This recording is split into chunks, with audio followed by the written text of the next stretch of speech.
বামফ্রন্টের 15 বছর আর এদের 15 বছর, তৃণমূলের 30 বছর ধরে এই সমস্যাটা একে একে তৈরি করা হয়েছে। এটা হচ্ছে 20 নম্বর ওয়ার্ড। আপনারা দেখতে পাচ্ছেন বিধায়ক বাবু, চেয়ারম্যান বাবু সবাই আসছেন এখানে পরিদর্শন করতে এসেছিলেন। দেখলেন যে প্রাক্তন চেয়ারম্যানের ওয়ার্ডটাই কীরকম ওয়ার্ড, একেবারেও আসেনি, নিজের জায়গাতে এত দুর্নীতি করে রেখেছে বলার নাই। তো বন্ধুরা, আমরা এখন দাঁড়িয়ে আছি 20 নম্বর ওয়ার্ডে। এটা হচ্ছে প্রাক্তন চেয়ারম্যানেরই ওয়ার্ড। তো এখানেই দেখতে পাচ্ছেন এতটা নোংরা জল হয়ে পড়ে আছে। অলরেডি বিধায়ক বাবু আছেন, চেয়ারম্যান বাবু আছেন, ওনারা দেখছেন এই জায়গাটার অবস্থা কি করা যায় ওনারা বলছেন। মানে ওর কি অসুবিধা ভগবান জানে, ও কাজ করেনি। কাজ না করার জন্য আজকে প্রায় 6 মাস পর আজকে এই কাণ্ড।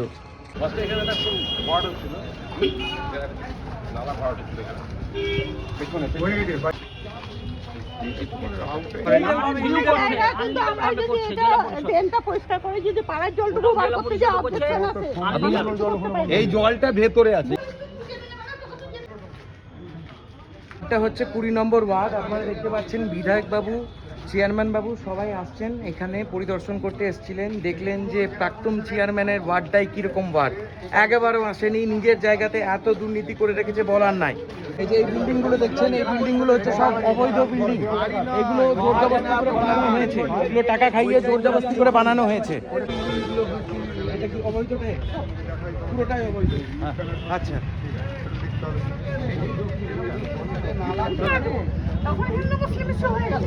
বলো তুমি মুসলিম, আমার হিন্দু, আমার মন্দির হচ্ছে কোনো মন্দির নয়, এটা পাড়ার লোকের বিরোধ করে। মন্দির ভাঙবে কেন? কিন্তু এটা তো একটা রাউন্ড করে আমাদের ভিতরে একটা বড় পাড়া আছে, একটা গাড়ি ঢুকে না, একটা বিশাল বড় অ্যাক্সিডেন্ট হয়েছিল, অ্যাম্বুলেন্সটা এই বাড়িটা এটা ভালো বলছো। এই যে এই সময়টা এই ব্ল্যাক না জেলা পরিষদের জায়গা যদি সবটাই হতো। এটা আমি জানি না স্যার, এটা বলতে এই সব বাড়ি সব জেলা পরিষদ। আমি এই আপনি যখন ব্যক্তিগত জায়গা, না এটা বোধহয় ব্যক্তিগত জায়গা, এটা বোধহয় ব্যক্তিগত জায়গা, এটা হতে পারে এটা ব্যক্তিগত, আগে থেকে এইটা ব্যক্তিগত। বর্ষা পড়ার আগে থেকেই আমাদের মাননীয় এসডিও, চেয়ারম্যান সাহেব, আমি, বিডিও সাহেব, আমরা সবাই আজকে এসেছিলাম। এসে পুরো এলাকাটা দেখলাম। শহরের বিভিন্ন ওয়ার্ডে জল জমে একদম থই থই করছে, পচা জলের এতে বাড়িঘরে ঢুকে যাচ্ছে। এটা বহুদিনের সমস্যা। বামফ্রন্টের 15 বছর আর এদের 15 বছর, তৃণমূলের 30 বছর ধরে এই সমস্যাটা একে একে তৈরি করা হয়েছে। সেই নেতারা টাকা পয়সা নিয়ে করুক আর এরা নিজের অকুপাই করুক। এখন আমাদের নতুন চেয়ারম্যান এসছেন, তাকেও আমরা বলেছি